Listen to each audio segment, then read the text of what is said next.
favorite part of the day is getting to throw a bencher out to Darnell Mooney, getting to watch Kyle Pitts on an out route, getting to throw a ball to Drake London down the sideline. That's my favorite part of the day, why I love coming to work. So the more we can do that, the better. Welcome in, Falcons fans. Your boy Bryce Lewis back at it again for more Atlanta Falcons content. And it's been a while, but obviously, when I come back with people. And today I have another special guest, Gabe Henderson, on-air talent for the Minnesota Vikings, in the building today. How are you doing today, sir? Man, I cannot complain. This is we're less than a week away from the start of training camp, so it's starting to. I guess the anxiety is starting to creep up a little bit because summer is over, but it's a great time of the year. You finally got your schedule planned out for the rest of the year. You can kind of get going. So happy to be talking to you today, and looking forward to our convo. Yes, sir. Yes, sir. And some people may be wondering, why would you bring somebody from the Minnesota Vikings on for Falcons content?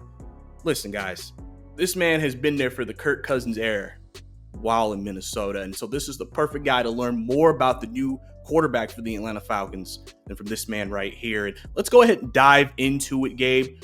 First question I have for you is, Kirk, y'all had to make that decision this offseason, allowing Kirk to walk. Now he's in Atlanta. When you reflect on Kirk in Minnesota, can you tell Falcons fans, before we get into the play and everything, just the kind of person and teammate he was while with Minnesota?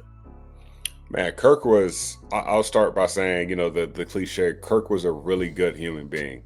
And a lot of that goes unnoticed because you think about the contract situation, from Washington being franchise tagged twice, and then the guaranteed money here in Minnesota, and then ultimately not leading this team to the promised land like he wanted to. But when you look at the person, the player, or the person that's walking around the building, the human being, there's not many better people that you're going to meet on a football team, maybe even in life. I mean, for a guy that, I don't know if he shares this much, but for a guy that, has made the amount of money that he has, the money that he invests into the community and the money that he invests into nonprofit organizations, man, it should be highlighted a little bit more. And I think ultimately that shows who he is as a man. But when you talk about who he is on the field, he's one of those quarterbacks where you only get, maybe I would say there's probably only 8 to 12 quarterbacks in the NFL that can accurately put a ball at the point that they want to put it at every single time.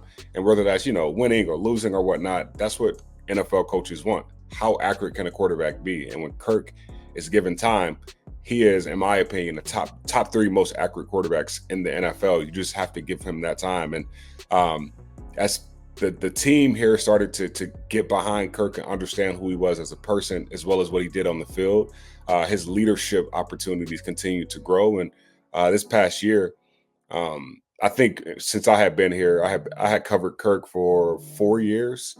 I would say last year was the first year that it was actually Kirk's team.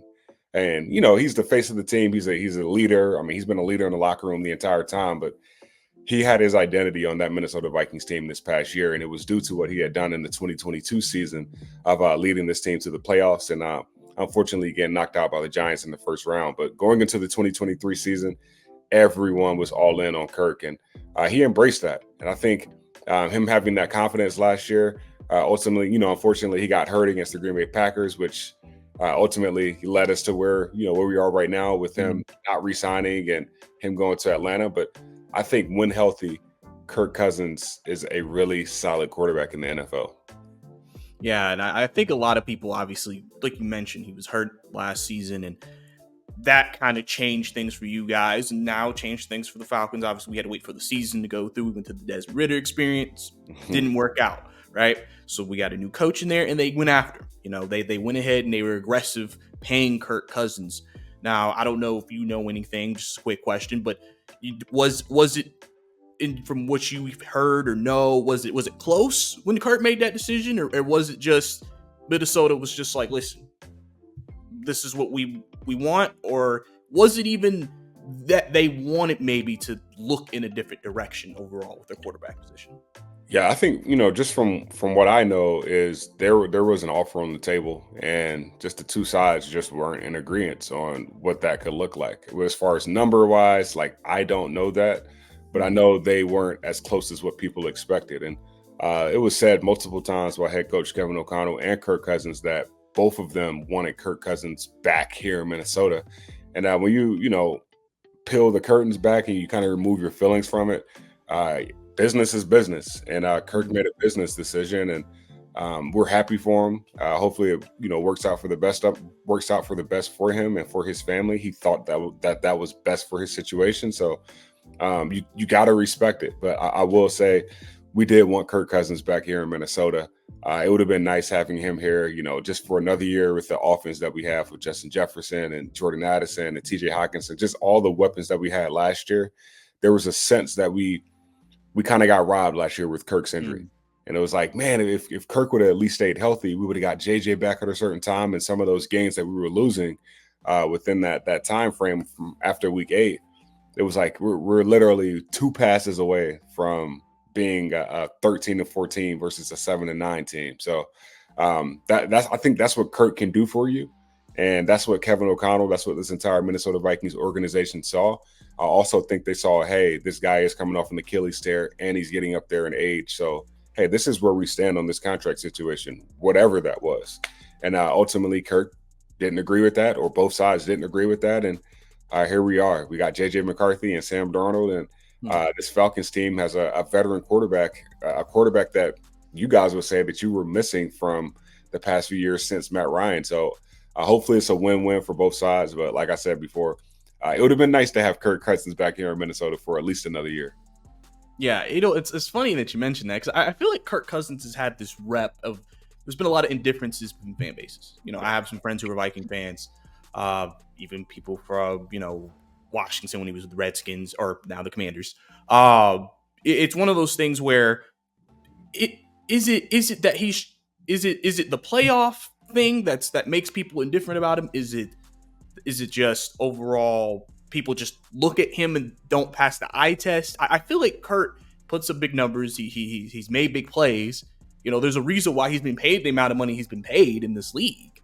But I feel like Kurt still gets this rep. Do you know why, or do you have a theory of why Kurt maybe gets this rep in the league of just, oh, he's not that good, or he's not good enough, or he's just all hype but not enough substance? Yeah, yes and no. I just think when you're the first person to reset a market, especially at the quarterback position, expectations are that much higher. And when Kirk reset the market with that first franchise tag, he had just finished his first year as the full-time starting quarterback for the Washington Redskins at the time. And when you start to build that money, and then he gets this guaranteed money, people start to equate that to, okay, well, he has to get this number of wins. And granted, it just didn't fare out. I think right before the 2022 season, Kirk's record was, I think, like 56-56. Like, it was set dead at 500.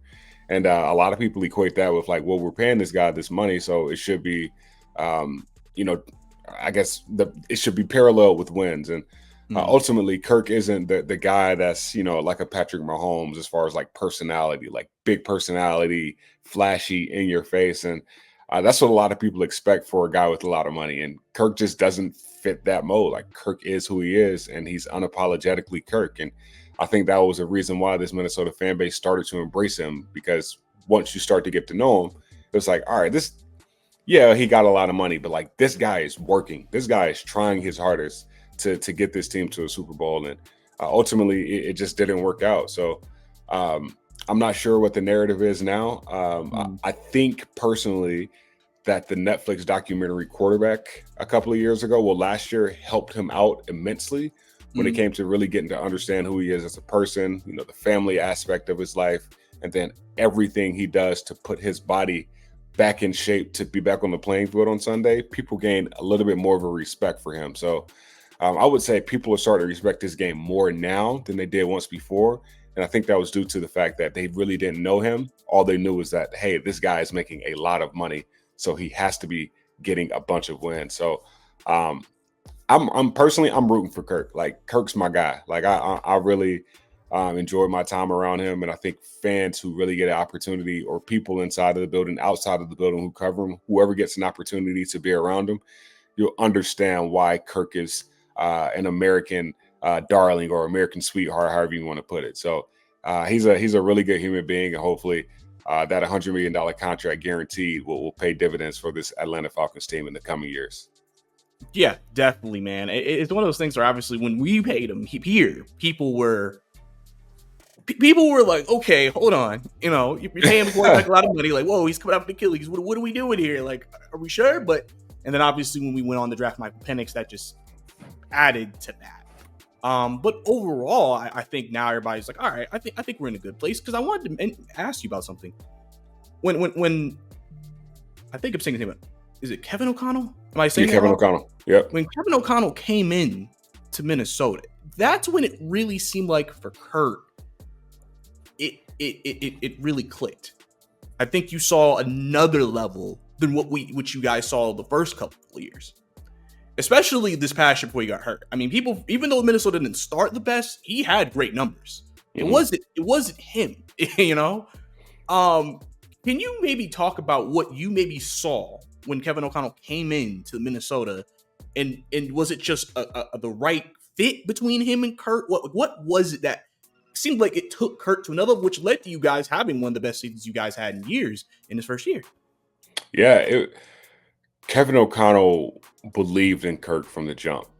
When he got hired, one of his first statements that he made was, I'm going to be in Kirk Cousins' ear. I'm going to build him into a guy that I know that he can be.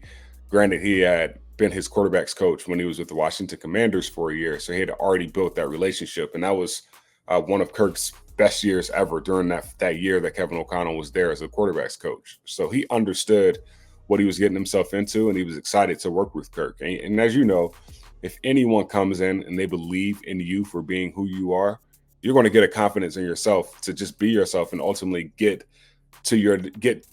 elevate your level of play in order for you to lead your team to success. And that was something that Kevin O'Connell continuously instilled. He was telling our team, this is Kirk's team. Whatever Kirk needs, we got it. Like it was so clear that this was a Kirk Cousins-led Minnesota Vikings team that everyone had no choice but to get on board. And then when your best player on your team, Justin Jefferson, is on board, that makes everything better. So ultimately, to have a quarterback's coach as a head coach, offensive-minded coach as a head coach, granted, I think Kirk did have Jay Gruden in Washington, but he wasn't the true starting quarterback then.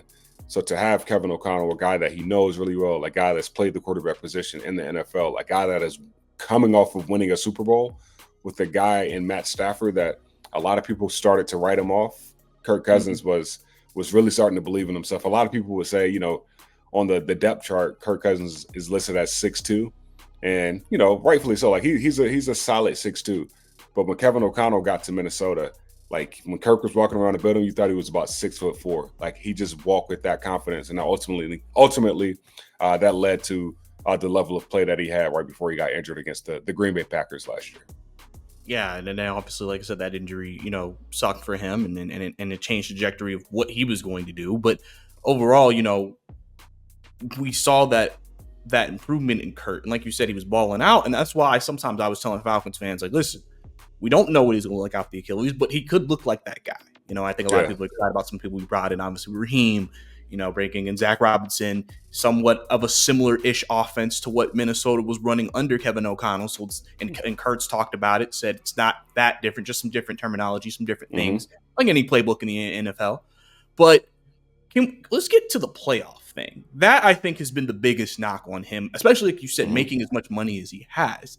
Now, when looking through Minnesota playoff history with Kirk, I came away from I don't think it was Kirk's fault. I think it's a team game first. But secondly, I don't feel like there were games where it's like Kirk was just god awful and then y'all lost. I mean, you gotta understand, defense has a responsibility. If you're letting somebody score points, quarterback scores points, at the end of it, a shootout can go either way. It's not just, it's him or the other guy. It goes either way.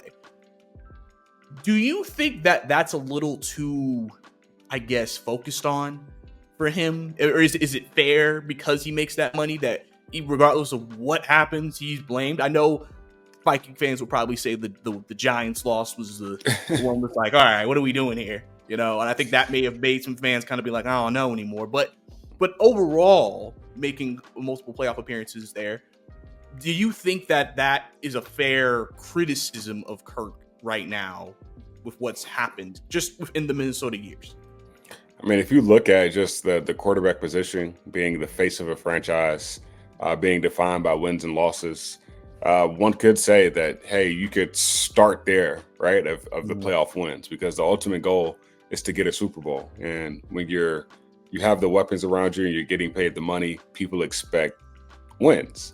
And especially in some of those big games. Like, granted, he did have a playoff win against what year? That was 2019 at the Superdome against the New Orleans Saints. But after that, Kirk, this team failed to get to the playoffs and win a playoff game since. So you can say that. I think if fans have that rhetoric behind Kirk, I think it is somewhat fair. I think in the same breath, to your point, it is a team game. And there were a lot of plays. And when I say, during my 4 years here, there were a lot of plays that were not on Kirk.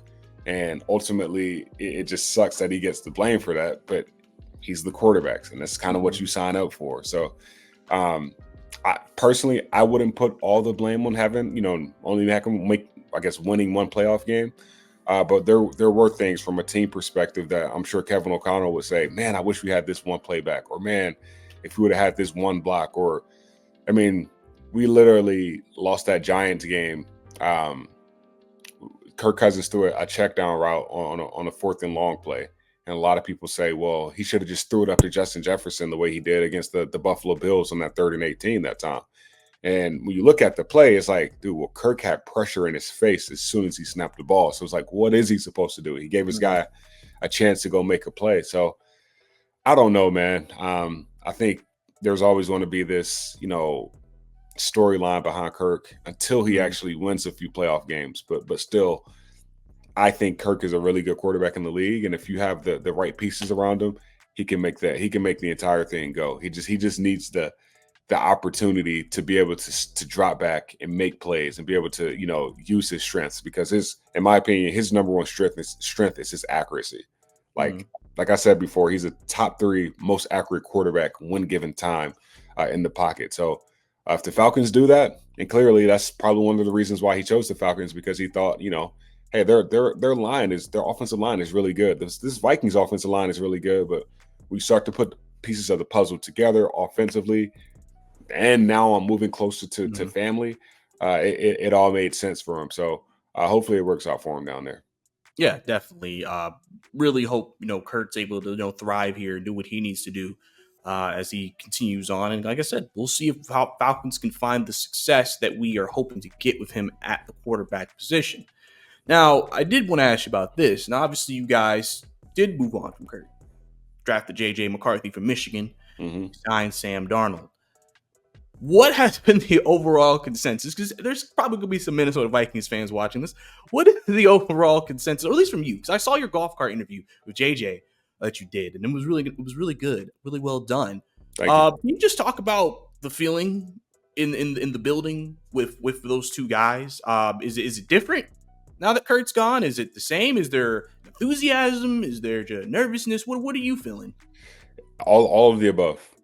Like, whenever you change quarterbacks, everything changes. Like, your entire identity changes. But on top of that, we added almost a dozen players in free agency on the defensive side of the ball, and probably 6 or 7 of them are going to make an immediate impact. So there's so many unknowns. I mean, we signed Dallas Turner. Well, we drafted Dallas Turner also. So like there are so many unknowns with this team, and we really won't know until training camp. And I know we were recording this prior to training camp. And as I say that, like, I'm excited because this is probably the first time or second time in my professional career that I went into an off season where I didn't know anything about what this team could possibly look like. Like, there's so many unknowns. Like, yeah, we have weapons, but you just don't know how that's going to mesh. When it comes to Sam Darnold, he picked the Vikings. Like, he had offers from other teams to, come and be a backup or at least a bridge guy. But when he was looking at the offensive schemes and how Kevin O'Connell drew his schemes up, he was like, no. Like, I want to play for the Vikings, whether that's starting or not. And so when you have a guy that, it's just a match like that, you hope that brings the best out of Sam Darnold, because there are a lot of weapons around him for him to be successful. But if that doesn't work out, you got a guy who just won a national championship last year in JJ McCarthy. And if you listen to any interviews, I think TJ Hawkinson just did an interview with Bussin' with the Boys earlier this week. And he had the same rhetoric that a lot of people had, that Justin Jefferson had on the Rich Eisen show last week. He says, JJ McCarthy is a born leader. And when you're around JJ McCarthy, you just slowly start to gravitate to him. Like it's just in him. Like he doesn't have to try. Like it's not forced.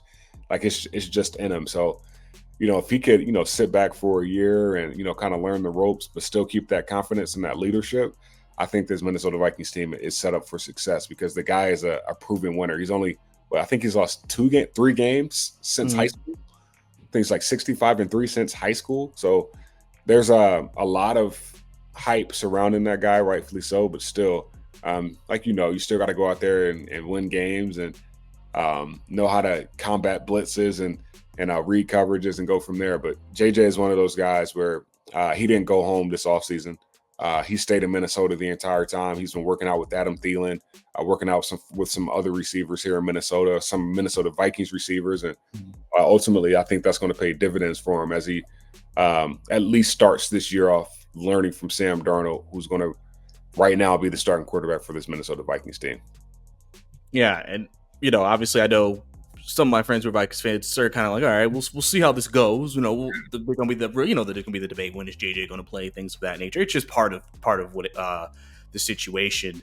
Obviously, when Kirk was there, I mean, he was a very big part in Jefferson breaking out and becoming the receiver we know today. Addison was playing well even when Kirk played for the few amount of games they played together, but he played well.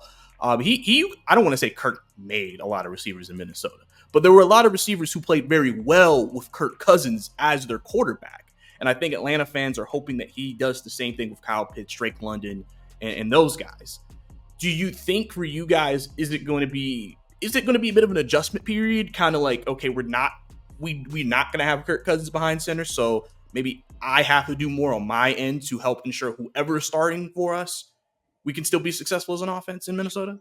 Yeah, I think for all of our weapons, right? Justin Jefferson, TJ Hawkinson, Jordan Addison, even some of our new wide receivers that are coming in, they all know that it's going to be a little bit more pressure. Your catch radius is going to expand a little bit more. So you're going to have to make some of those tough catches until you get on the same page with, either Sam Darnold or JJ McCarthy, because Kirk, every time he threw the ball, you knew where the ball was going to be every single time. And to your point of, yeah, he has made some really good wide receivers, right? And like those wide receivers are great already, but it takes a quarterback putting the ball in the spot for them to go out there and showcase their greatness to the world. And that was something that Kirk Cousins excelled at. He's always excelled at having a really good tight end. Starting in Washington with Jordan Reed, then Vernon Davis, now TJ Hawkinson, and now Kyle Pitts, who, in my opinion, is one of the best tight ends in the game when given the opportunity. So I think Kirk will find plenty of opportunities for Kyle Pitts to get the ball and be successful, and use his speed and his strength and everything that Kyle Pitts brings to the table. So it will be an adjustment period for us. I think this offseason is going to be really crucial for this Vikings team.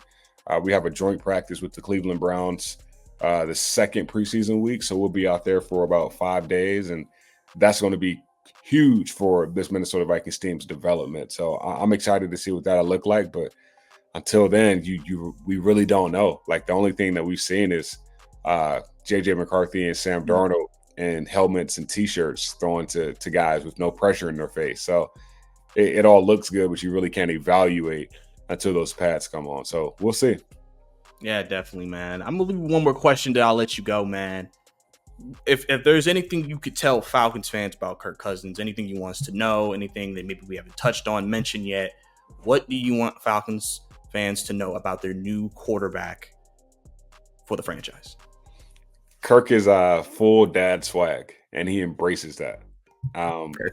Chains and the Kirko chains, like that is very true. Like, there were plenty of times where I got on flights and Kirk Cousins was like, "Oh, I have no idea what's happening, so but I'm gonna do it." Like, he's a team guy, and sometimes it can come off as quirky and odd and so on and so forth. But Kirk really means well. Like, he means well. He wants the best out of his teammates. He wants the best out of the organization, and he comes in and shows up day in and day out to be the best version of himself. Like, there's so many good things I can say about Kirk, man. It was a pleasure and an honor covering him. It's going to be even cooler now to see him from afar, to see how he can, transform a new team. But still, during my time here, I enjoyed every second of it. And I think Atlanta Falcons fans, win, lose, or draw, when you get to learn who Kirk Cousins is as a person, you're really going to find an opportunity. You're really going to get behind him. And it's really going to make you proud as a Falcons fan to be able to call Kirk Cousins your quarterback, or at least Kirk Cousins a guy that's really good in the community. So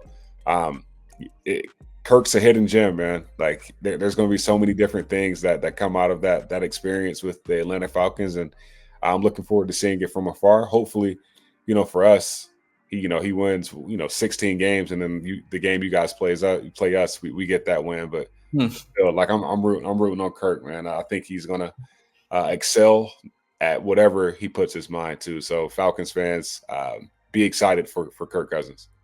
Yeah, that's going to be a very interesting time, man. December 8th. Yep. Minnesota, Atlanta, man. That's going to be a heck of a game for sure, man. But, Gabe, appreciate you coming on to the show, man, giving some insight into Kirk Cousins, the man and the quarterback. Let people know where they can find you. You can find me on social media, my Instagram, Twitter, at Gabe A. Henderson, TikTok, whatever, man. That's my handle for everything. So at GABEA Henderson, and you'll find the most up-to-date coverage of the Falcons. You will not find the most up-to-date coverage of the Falcons. You will not find the most up-to-date coverage of the Falcons, but you'll find the most up-to-date coverage of the Vikings and everything that I'm doing here in the community up here in Minnesota, man. So tap in, and hopefully we can meet sometime soon. Maybe that Falcons game on December 8th or wherever, man. Looking forward to seeing your career grow also, Bryce. Hey, I appreciate that, man. Yeah, you never know, man. You never know where we could cross paths, man. Definitely be an honor for sure. But you already know, guys. Y'all know where to find me. Bryce_2K on all my social media handles.